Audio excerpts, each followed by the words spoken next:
Baik, kita ke informasi pertama pemirsa, reses anggota Dewan di Pusat Perbelanjaan. Hari Putri Lestari, anggota DPRD Provinsi Jawa Timur, Kamis sore menggelar reses atau serap aspirasi masyarakat bertempat di sebuah pusat perbelanjaan. Cara tak biasa ini dilakukan sebagai metode jemput bola bagi para konstituen. Lokasi yang dipilih adalah pusat perbelanjaan Toko Jadi di Talangsari, Kecamatan Kaliwates, Jember. Anggota Dewan dari fraksi PDI Perjuangan ini memang berlatar belakang aktivis pembela buruh sehingga memiliki kedekatan tersendiri bagi para buruh atau karyawan dalam berbagai perusahaan besar maupun menengah.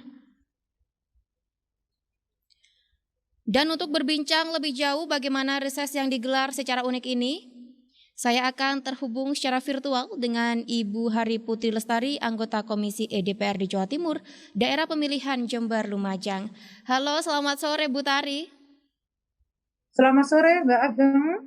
Ya, Bu Tari, bagaimana kabar hari ini, Bu? Alhamdulillah sehat. Saya menyelatkan waktu di sela-sela acara rapat koordinasi Badan Kebencanaan Jawa Timur di Novotel Surabaya. Ya, terima Jadi kasih setelah sebelumnya reses Bu saya Tari langsung telah ke sini. menyisihkan waktu untuk di program Gatekeeper. Ya, Bu Tari memilih pusat perbelanjaan Toko Jadi untuk dijadikan tempat serap aspirasi masyarakat, dan ini unik sekali. Apa sih alasan Bu Tari untuk memilih Toko Jadi ini sebagai tempat menyerap aspirasi dari masyarakat, Bu? Ya, sebelumnya kan saya reses itu di sawah, reses di pegunungan, di tempat-tempat pelosok saya sudah lakukan. Dan karena di Kaliwates itu suara saya cukup bagus dan ada dukungan dari masyarakat di sekitar perkotaan, malah dominasi di perkotaan, sehingga saya punya kewajiban juga melakukan dialog serap aspirasi dari yang masyarakat perkotaan. Dan saya memilih Toko Jadi itu karena pada saat kampanye saya diizinkan pemilik toko atau pemilik pusat perbelanjaan untuk berkampanye di dalam pertokoan, sehingga saya punya kalau dulu kampanye saya sudah melakukan kunjungan, kenapa tidak setelah saya jadi dewan menyapa kembali dan menyerap aspirasi-aspirasi yang akan disampaikan oleh baik pengusaha, pengunjung maupun karyawan di Toko Jadi. Untuk melakukan reses di Toko Jadi ini adalah untuk karyawan, pemilik toko, dan juga pembeli di sana, seperti itu Bu Tari? Ya, supaya ada keberagaman usulan, keluhan, ya namanya aja serap aspirasi ya. Jadi kita tidak bisa membatasi kelompok-kelompok tertentu, tetapi semua elemen ya harus kita dengarkan. Nah, pada beberapa reses saya sebelumnya ketemu petani yang disampaikan persoalan-persoalan pertanian. Dan ya tentunya di perkotaan pun saya juga harus bisa menerima usulan ataupun keluhan ataupun usulan, dan itu menyerap aspirasi dari semua kalangan. Dan saya memilih Toko Jadi harapannya, apalagi di musim pandemi ya, terkait pandemi ini kan dunia usaha mengalami penurunan lah dari keuntungan. Demikian juga ada masalah karyawan, ada keluhan, sehingga saya ingin mendapat masukan-masukan dari mereka. Aspirasi apa saja Bu Tari yang berhasil diserap dari kunjungan Bu Tari melakukan reses di Toko Jadi ini, Bu? Ya, maaf. Pertama adalah masalah BPJS ketenagakerjaan ya. Dari karyawan ada yang menyarankan, ada mengeluhkan tentang BPJS ketenagakerjaan. Tapi ini bukan di Toko Jadinya. Di Toko Jadi karyawannya sudah di BPJS ketenagakerjaan. Dia menyampaikan temannya yang bekerja di luar Toko Jadi. Itu pertama, tentang BPJS ketenagakerjaan. BPJS kesehatan tentang pelayanannya, kemudian tentang PKH. Jadi di sekitar perkotaan Jember kan juga ada kawasan padat penduduk yang rumahnya juga adalah bukan karena perkotaan, di perkotaan pun juga ternyata ada rumah-rumah juga yang tidak layak ya, atau ada kemiskinan di perkotaan. Dia mereka curhat tentang bagaimana cara mengakses PKH. Karena disampaikan dalam reses saya bahwa ada yang salah sasaran. Jadi tidak tepat sasaran. Itu berikutnya adalah terkait dengan permodalan UMKM. Dari pengusaha juga curhat ini.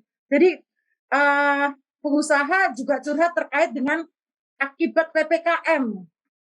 Jadi pandemi kan adanya PPKM sehingga mereka ada penurunan penjualan sehingga mengalami kerugian. Ya tentunya berdampak bukan hanya pada pengusaha, juga berdampak pada karyawan ataupun pekerja.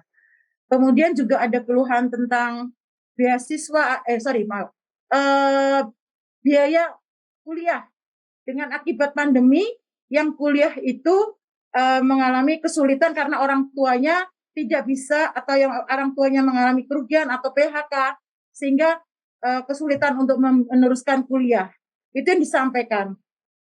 Jadi harapannya ke depan adalah bantuan-bantuan dari pemerintah akibat pandemi ini bisa mereka terima. Atau harus kemana lah, mereka bertanya kepada kami. Nah, saya dalam masa reses itu menyampaikan pentingnya data identitas pribadi. Saya mengingatkan bahwa KTP, KK, ataupun dokumen yang bersalah tentang identitas pribadi ini harus benar. Kadang-kadang bantuan dari pemerintah pusat, pemerintah provinsi, ataupun kabupaten mungkin, itu tidak bisa tersalurkan hanya gara-gara identitasnya itu ada yang keliru, baik nama atau alamat. Juga rekening bank yang seperti dialami Masyarakat PKH. untuk bisa mengecek data diri mereka sendiri, Bu. Iya, jadi kalau kita menunggu dari pemerintah, ya akan lama, ataupun ya namanya keterbatasan dari jumlah personil dari pemerintah. Makanya itu dalam waktu reses saya sampaikan partisipasi publik, peran aktif dari masyarakat untuk melaporkan ketika identitas atau KTP KK-nya itu mereka mengalami kekeliruan. Ataupun warga miskin yang belum terdata di pemerintah boleh proaktif mendaftarkan diri, bisa langsung ke kepala desa atau kelurahan. Kalau yang sudah tahu input melalui website ya silakan, tetapi intinya saya mengumumkan bahwa ada peluang untuk mendaftarkan diri kepada program-program pemerintah.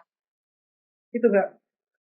Baik, dari banyaknya aspirasi yang telah disampaikan oleh masyarakat di Kabupaten Jember, Bu Tari, seperti mengenai BPJS Ketenagakerjaan, Kesehatan, PKH, modal usaha, maupun dampak dari PPKM ini, seperti apa langkah Bu Tari sebagai wakil rakyat untuk bisa menyelesaikan permasalahan ini, Bu? Ya, dari reses itu sifatnya kan menampung persoalan, menyerap aspirasi ya. Saya lupa tadi terkait dengan ada juga usulan drainase sehingga rumahnya banjir itu kan. Semua aspirasi atau keluhan, usulan kami tampung. Sifatnya menampung dulu. Namanya menyerap aspirasi ya. Setelah itu tim saya itu mendata, mengelompokkan sesuai dengan bidang. Oh, ini bidang pembangunan. Oh, ini bidang kesehatan, ini bidang ekonomi, ini bidang pertanian. Dari kami pilah-pilah, itu pun kami akan analisa. Oh, ini persoalan yang dicurhati atau yang disampaikan oleh masyarakat ini cukup diselesaikan di kabupaten. Kemudian ini mana yang merupakan kewenangan dari provinsi. Mana yang ini harusnya tentang PKH, ini kan terkait dengan kebijakan pusat. Nah, dari persoalan-persoalan yang kami pilah-pilah, tentunya kami akan berkoordinasi. Kalau kami di provinsi, tentunya kami ada perwakilan dari PDI Perjuangan yang ada di Jember. Kami bilang, ini tolong dong hasil temuan kami pada saat reses ini untuk ditindaklanjuti di perwakilan PDI Perjuangan yang ada di Jember. Kalau kepala daerahnya dari partai kami juga akan berkoordinasi dengan kepala daerah. Demikian pula dengan provinsi. Hasil dari serap aspirasi, kami di provinsi misalnya itu bukan bidang komisi E. Itu misalnya bidang perekonomian UMKM. Saya melalui fraksi PD Perjuangan akan menyampaikan kepada teman kami yang di komisi B. Demikian pula komisi-komisi yang lain akan kami salurkan persoalan-persoalan itu, termasuk ke OPD atau dinas terkait di pemerintahan Jawa Timur. Bagaimana kalau itu persoalan yang di pusat? Ya kami kan ada teman yang ada di DPR RI. Tentunya kami akan sampaikan ini loh, teman-teman kami di lapangan untuk ditindaklanjuti di pusat. Intinya sinergitas antara pusat, provinsi maupun kabupaten. Dan ini perlu edukasi kepada masyarakat bahwa kewenangan-kewenangan itu tentu ada bidang-bidangnya begitu. Baik, Bu Tari, selain menunggu masa reses, bagaimana masyarakat bisa menyampaikan aspirasinya, Bu? Ya, tentunya menyampaikan aspirasi tidak menunggu harus masa reses ya, masa reses 4 bulan sekali. Tentunya kalau bisa langsung melalui provinsi seperti saya, ada yang bisa melalui WA atau email atau bahkan di Facebook atau staf saya. Bagaimana ada juga misalnya yang terdekat, kami ada perwakilan DPRD di Kabupaten Jember, bisa langsung ke DPRD kecuali ya itu ya ke dinas. Sebenarnya begini, saya juga mengedukasi masyarakat ketika ada persoalan datanglah ke dinas sosial. Kalau dinas sosial atau dinas tenaga kerja yang bersangkutan tidak merespon dengan baik dan cepat, bisa ke wakil rakyat terdekat ataupun ke rumah partai. Kebetulan PDI Perjuangan di Jember ada kantor yang siap 24 jam untuk menerima pengaduan-pengaduan. Contoh misalnya, ada jenazah yang terlantar, tidak ada, bisa menghubungi kami yang ada di Jember. Demikian juga ketika ada persoalan masyarakat miskin, tolak untuk rumah sakit.